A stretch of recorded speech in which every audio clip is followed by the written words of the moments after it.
Hi, everybody. I'm so happy and excited to finally be in front of you today. A lot of run up to this. Thanks for coming. I know there's a lot of things that you could choose to spend your afternoon doing, and listening to me talk it's wonderful for you to be here. So I'm Jess. I'm a defense attorney. I defend individuals and companies against federal government investigations and the private litigation that usually follows. I went to law school 26 years ago because from an early age, I've always known that the US government has too much power. And it won't hesitate to use that power to steamroll over individuals for misguided reasons, ripping people's lives apart in the process. I grew up in Northern California, where the principal economy at the time was black market cannabis. So believe me when I say I have seen individuals and families destroyed by federal law enforcement and mandatory minimum sentences, all for an herb, a plant that you can now legally buy just down the street and all across the US. So I've known since I was 13 years old that I wanted to be a lawyer fighting back against that massive and capricious power. So I got to work as soon as I could. I graduated valedictorian from 2 Northern California schools before heading off to Harvard Law School at the age of 20. And in all the years since I got my law degree, I've defended innovators in the tech industry against regulatory and criminal investigations brought by the Securities and Exchange Commission, the DOJ, Department of Justice, the Federal Trade Commission.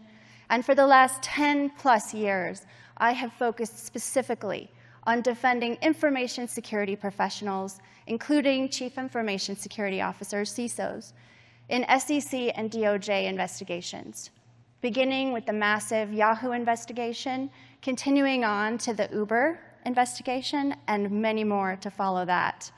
So I've dedicated my whole career to fighting back on behalf of people just like you against the unfairness of novel government investigations that apply hindsight to pick apart every action taken or not taken in the heat of the moment of an attack. So for years, I've been like a hotshot firefighter, diving in to help in the most serious cases, like thousands of brave men and women are doing in the wildfires in California right now. And today, I want to use that knowledge to help you all become fireproof in avoiding government scrutiny in case your company ever gets hit with a major attack. In my presentation today, I'll talk through the 3 major case studies to date to level set on the current state of play for CISO liability. Then I'll pull the pieces together to enhance your visibility to the chessboard that we're all playing on, the risks and incentives at the corporate and government levels, to talk about why the various players act the way they do in the wake of major incidents. I'll briefly touch on some of the new SEC regulations that came into effect at the end of last year that dramatically worsen the risk landscape for information security professionals. Then I'll share some essential strategies that you can use to protect yourself before, during, and after an incident to make sure that you never find yourself in the federal government's crosshairs. So to start with the first case study, in 2013, a 28-year-old Latvian hacker named Alexei Bilan was on vacation in Greece when he was arrested on a US Interpol Red Notice. He fled to Russia, where he spoke the language and held a passport. But that refuge came with a price, almost certainly an offer that Bilan could not refuse, which was to work for the FSB, formerly the KGB, Russia's main cyber intelligence agency. And they had a lot of targets in the United States, at least 500 million of them, as it turned out. So in late 2014, at the FSB's request, Bilan targeted one of the biggest email platforms in the world at that time, which was Yahoo. He sent a routine spear phishing email to a mid-level employee who, of course, clicked on it. He was able to get access to the corporate systems that way, and moving laterally, he harvested a backup of the entire user account database from November of 2014. That backup contained names, phone numbers, dates of birth, and weekly encrypted passwords for 500 million Yahoo users. The Russian government was able to use that information for years to follow to target dissidents, journalists, and others that were in their sites. And I'll share with you some inside baseball from this case. The Yahoo information security team knew right away that this was a major compromise. They even knew that it was Russia behind it. They nicknamed the attack Siberia, and they started working immediately with US law enforcement, given the national security flavor of this attack. This was essentially an act of war by Russia against the United States. The details were kept quiet within the company. Evidence later showed that the CISO at the time briefed only one lawyer with the full details of the attack. Others on the team were aware there was a state-sponsored attack, but they didn't have the details. So they didn't consider things like notifying the users. And I can promise you, from deep experience, that no one considered whether shareholders needed to be informed. The messages between information security and legal were taken off platform, and it will forever remain a mystery as to why that communication ball was dropped. In October of 2016, a new CISO rediscovered the breach. At that time, the company was being sold to Verizon and already under amped-up government scrutiny as a result. And the company had been taken over by an activist board that was looking actively for heads to roll. The new board, with their hand-selected counsel, launched an internal investigation to figure out who was at fault.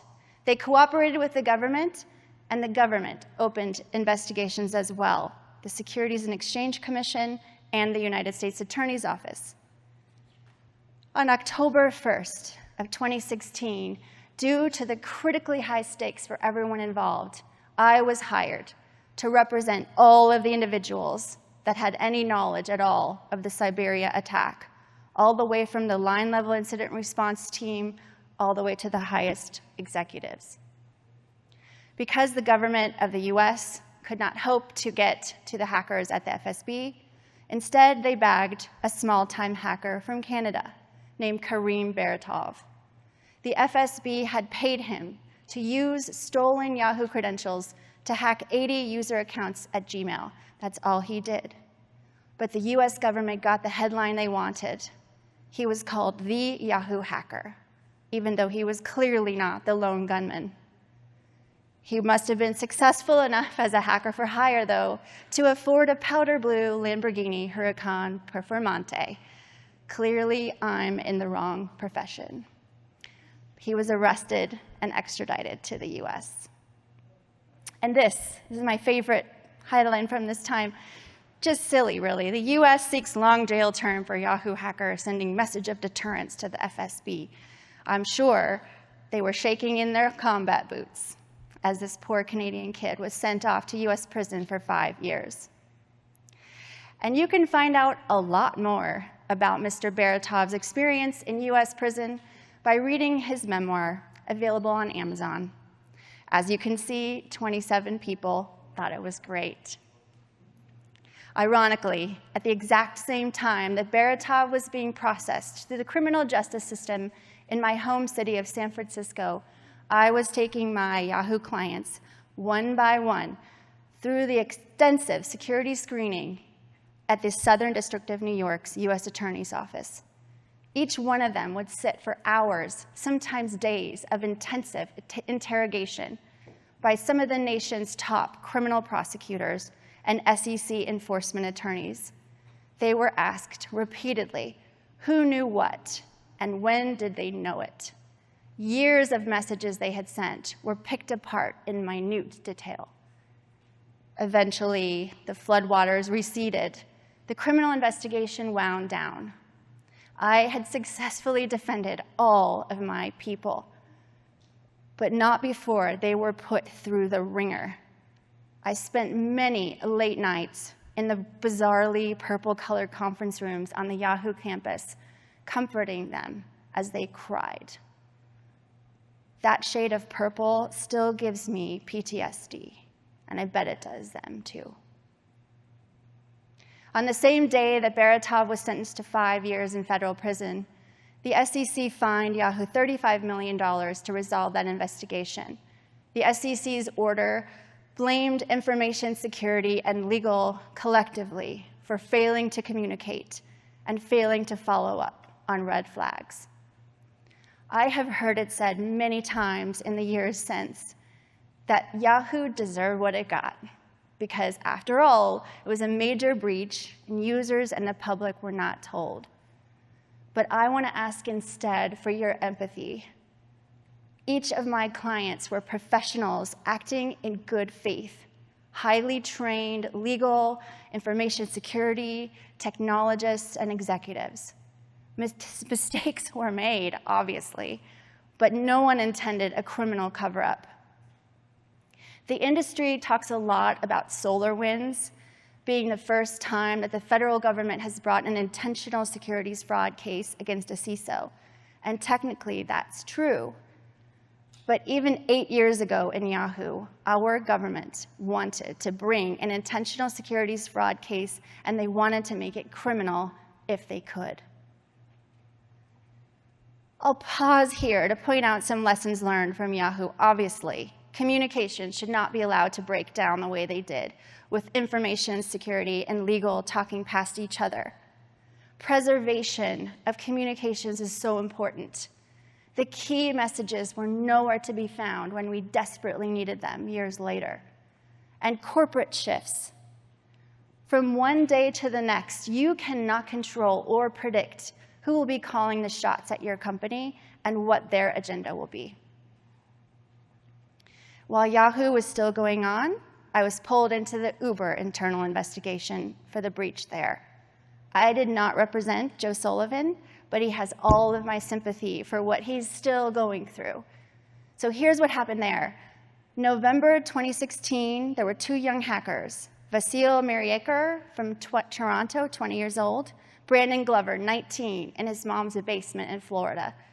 They found a security flaw on GitHub, an Uber AWS access key that let them steal 57 million Uber user and driver accounts, including emails, phone numbers, and driver's license numbers. And the hackers reached out directly to CISO Joe Sullivan to try to make some money. Sullivan and many others within Uber decided that this was a chance to get the data back, so there would not be a breach. Since Joe had been contacted directly, the company arranged to pay the hackers under the company's bug bounty program. It wasn't hard to figure out who these kids were. They were not the FSB. They ended up signing an NDA in their real names, and they subjected their equipment to an in-person extensive forensic review to make sure that no confidential Uber information stayed out in the wild. This was celebrated internally as a win for the security program. Meanwhile, the FTC had an open CID, which is a civil investigative demand, that had been open since 2015 regarding a different breach. I handled dozens of these CIDs on behalf of large tech companies every week. This CID as well was handled by the company's internal and external counsel. Do you know who was not responsible for deciding what to disclose to the government on a CID? The CISO. But yet, by then, it was 2018 when this resurfaced. And just like in Yahoo, the corporate sands had shifted. The company's shareholders had demanded the immediate resignation of Cowboy Kalanick. He was out, and new management with a new agenda came in, which was to distance the company from the scandals that had occurred under Kalanick, the founder. And their cooperation with federal law enforcement presumably was colored by that agenda thereafter.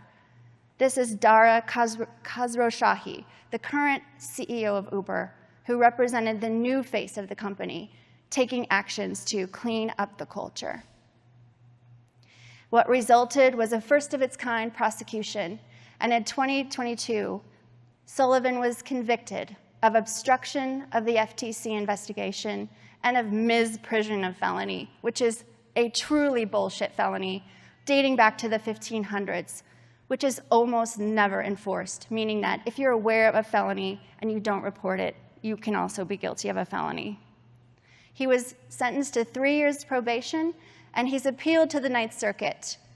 He claims on appeal that dozens of others at the company knew.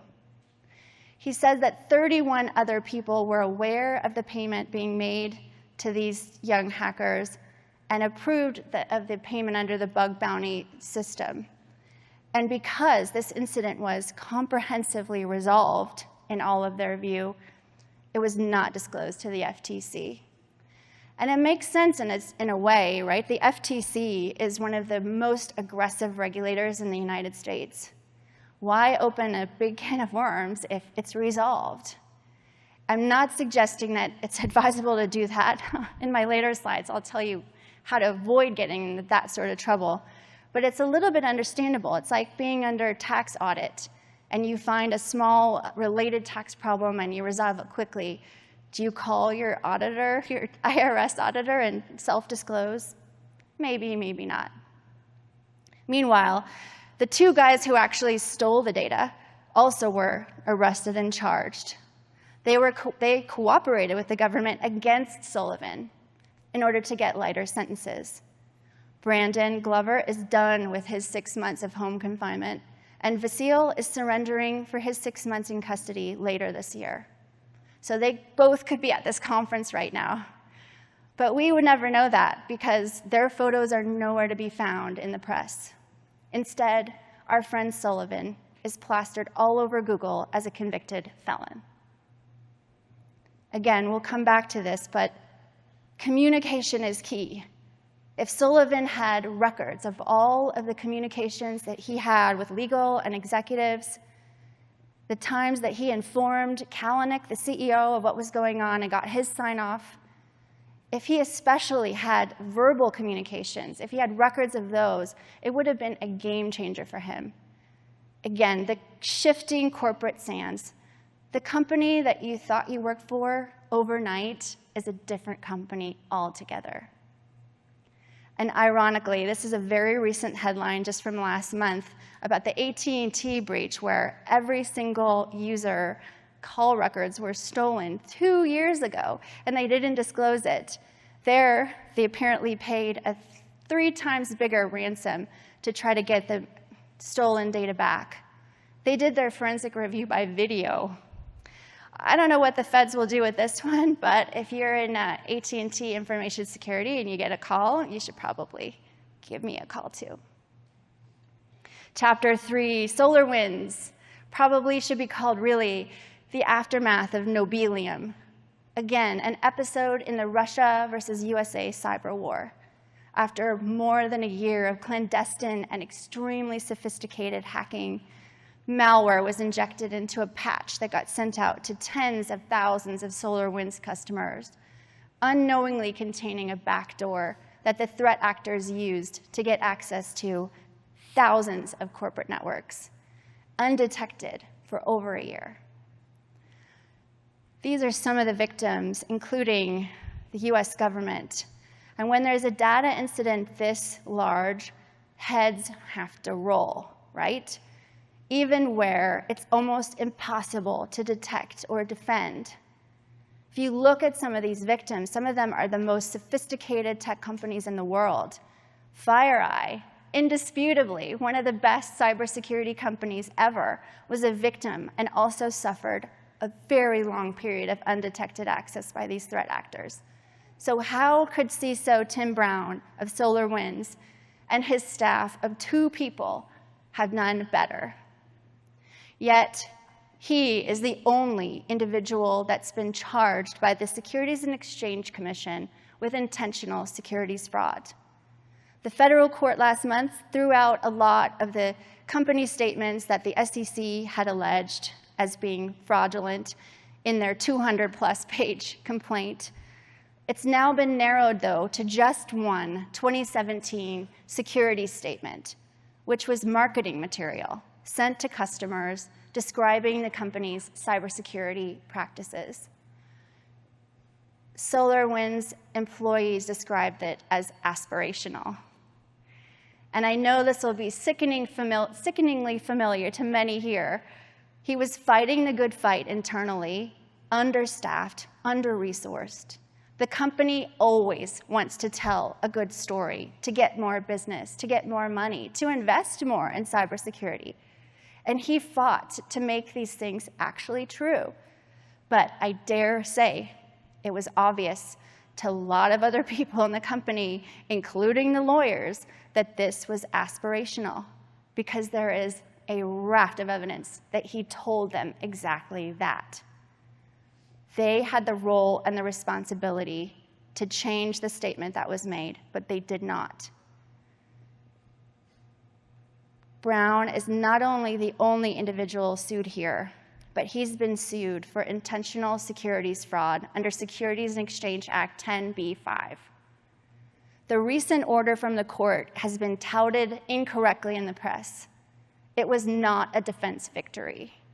Instead, it was the first time that a federal judge has blessed a securities fraud charge against a CISO. And it's going to be even harder, unfortunately, to defend this case now that the court has blessed it. And let me tell you how serious a 10b-5 charge is. Even if he settles, anything less actually than an acquittal, complete acquittal, will mean that he will forever be a securities fraudster. And other securities fraudsters include Bernie Madoff, Sam Bankman-Fried, Michael Milken. It's the very biggest gun in the SEC's arsenal. Again, if he's anything other than acquitted, he will be unbanked, his reputation shot. He'll never be able to serve as an officer or director or venture capitalist in any company of any size. Pausing again to share some thoughts here. You have to make corporate governance work for you. You can't trust that the company will have an effective system of communication between legal and InfoSec. You have to demand a seat at the table. And you have to communicate clearly and, most importantly, preserve those communications, hopefully under your control. So turning to that chessboard, why is the US government doing this? Why are they going so hard against the people who are standing on the front line, fighting the threat actors, fighting the cyber spies, trying to keep them out of the US corporate networks? Well, I don't have to go too far out on a political limb to say that our legislative system in the US is a little bit broken. There are no clear rules on what cybersecurity companies are supposed to have. Instead, what we get is what everyone calls regulation by enforcement. So federal prosecutors and SEC attorneys, they read the paper like everyone else. And when they see bad things happening, like major breaches, especially where there's a delay in disclosure, then they go after those companies. And the companies have no choice but to cooperate. And they have no choice but to hand over individuals to the government as part of that cooperation. So the government and the companies work together to select who will go under the bus. And through various actions and inactions, they help that person lie down under the bus, and they help them get run over. To them, it's just business. But to me, it's the opposite of justice. So, not going into too much detail, I mentioned the new SEC regulations from the end of last year. This could be a whole briefing session in itself, but suffice it to say that this is making it much harder on information security professionals. Regulation SK, item 106. It's an ugly name for an ugly rule. It's going to require that companies make detailed disclosures about their cybersecurity programs, about their risk management, governance, and strategy. The exact statement that was at issue in the Solarwinds SEC case will now be mandatory. And you can bet that the biggest responsibility for any kind of misstatement or omission from this disclosure is going to fall on information security on the CISO, even though the CISO will almost certainly not control what goes in those SEC disclosures. And you can be sure that the government is hungry to find cases to show what this enforcement looks like, and they will be applying hindsight to decide whether those certifications by the CISO, disclosures or lack thereof, were sufficient and accurate. And now the part you've all been waiting for, what do we do about this? How do we protect ourselves? Let me start with this. The secret squirrel, this is old, this is from the 50s, is not your friend. Just because you fight cyber spies does not mean you are one. The more secretive you are in communications and holding information close to the vest, the harder your life will be later if things blow up on you.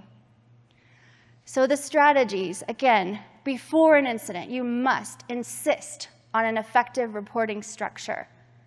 It must be cross-functional. You have to make sure that the right people are at the table with you. Lawyers, who is in charge of the SEC disclosures? You need executives at the table. If you're a CISO, you should be in the C-suite. I want to have a t-shirt made. If you're not in the C-suite, you have to at least report to the C-suite regularly. And as we saw in Sullivan's case, reporting to the CEO alone isn't going to save you, but it's sure going to help you. You need to ensure that your requests for investment in cybersecurity are credible. Don't go hang your hat on a shiny new tool that the company may not be able to afford, because later on, when they can't buy it and you don't have it and a big attack happens, you could look like you're part of a cover-up. What can you live with and what can you not? And keep a record of what you ask for and what the company's response is. When an incident happens, avoid the temptation to go off and use ephemeral messaging or SMS text. The Yahoo investigation that took 3 years would have taken 3 months if only we had had all of the encrypted emails and Signal and Wicker and Telegram and all the other things that people used to talk about what was going on and what they were going to do about it. They were gone. Resist over-disclosing to your friends in the FBI, even InfoGuard, even CISA. Love them, but be aware that whatever you say can and will be used against you by the plaintiff's lawyers in the civil litigation that's inevitably going to follow a big incident, and it might even be used by the government prosecutors themselves if that scrutiny turns back on you. Always, no matter what, before, during, after, always preserve your communications with the company. Importantly, that means key verbal discussions too. Consider a practice of having a note to self, where you have a diary, a record, a note, even if it's a notebook. It's best if it's something you control. And bonus points if you can get one of the company's internal lawyers to tell you to do that, to support the practice, so that you can write at the top, attorney-client privileged. A note to self can be a get-out-of-jail-free card. And follow the New York Times rule at all times. That means just the facts. If you wouldn't want your communication to be published on the front of the New York Times, don't write it. No breathless expressions of panic in order to try to spur action. Because again, if anything happens, you're part of the cover-up. Just the facts. And never forget that everything isn't a written record. Everything you write, an SMS, a Slack, an email, a letter, an engraved tablet, it's all in writing, and it can all be used to interrogate you later. Safety net, this is really important. The more responsibility you have, the more protection you should have from the company. An indemnity agreement is the best. And that indemnity agreement should provide that the company will pay for your lawyer if you need one, that you can choose your lawyer, that your defense costs will be advanced, you'll be taken care of. You'll be able to call a lawyer like me when you need it. Directors and officers in liability insurance, D&O, you need to understand it. You have to ask legal. Am I an insured? What are the policy limits? What is the SIR, the self-insured retention? That's like the deductible that the company has to pay before the carrier money kicks in. Explore whether there might be other potential insurance coverage products that are coming on the market now, specifically designed to protect CISOs and InfoSec. If all else fails, you should know that there is indemnity under state law. You should demand that if you need it. Only certain states, but California is by far the best.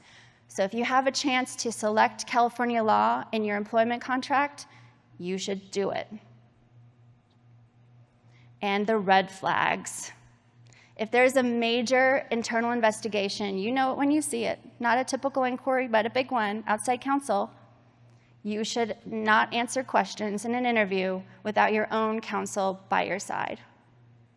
You should make sure that if the company's securities disclosures or even customer marketing is not true, that you say something about it. And if they don't fix it, that's a major problem.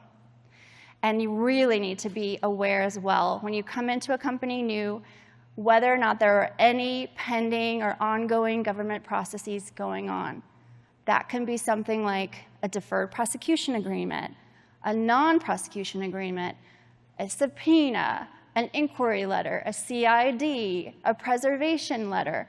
Any one of these, if they are pending, could subject you to felony liability if you're involved in allegedly misleading the government by either misstating facts or withholding facts that would be necessary to make other statements true.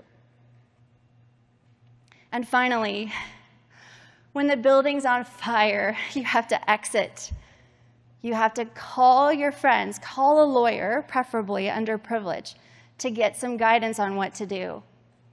There are lots of organizations out there to help. SecurityInnovation.org is one. They have a directory of attorneys that are experienced in defending information security professionals. You can also escalate. Go higher and higher, higher within the company. Talk to the board. Call the board chairman. If you have to be a whistleblower, do it. Call the anonymous corporate hotline and report the issue. And if all else fails, you have to pull the ripcord. You have to get out of there. You have to go. Because no job is worth what my Yahoo clients, what Joe Sullivan, Tim Brown, or any of them have gone through or are still going through. Just not worth it. We are all in cybersecurity in one way or another because we relish the fight. You relish the fight against the bad guys out there, the cyber criminals, the spies. And I love to fight the government. And just like you would use a specific tool to guard against a particular kind of attack, I hope that if the government's crosshairs ever do fall on you, that you will call a lawyer like me to help fight for you. Don't go it alone, and don't take it lying down. As I said in my college valedictorian speech more than 2 decades ago, we fight until hell freezes over, and then we fight on the ice. In the meantime, I hope that you can use the strategies we've talked through today to go forward and give you a shield against that ever happening to you. So let's go forward and be fireproof together. I hope you'll connect and stay in touch. You can find me on LinkedIn here. I'm always happy to talk about, this is my nerd area, I'm always happy to talk about this at any time with anybody. And I'll be available in the debriefing room later. And if anybody has any quick questions about how to protect yourself from government scrutiny, I'm happy to take them now. Otherwise, I'll see you in the room after. All right, thank you.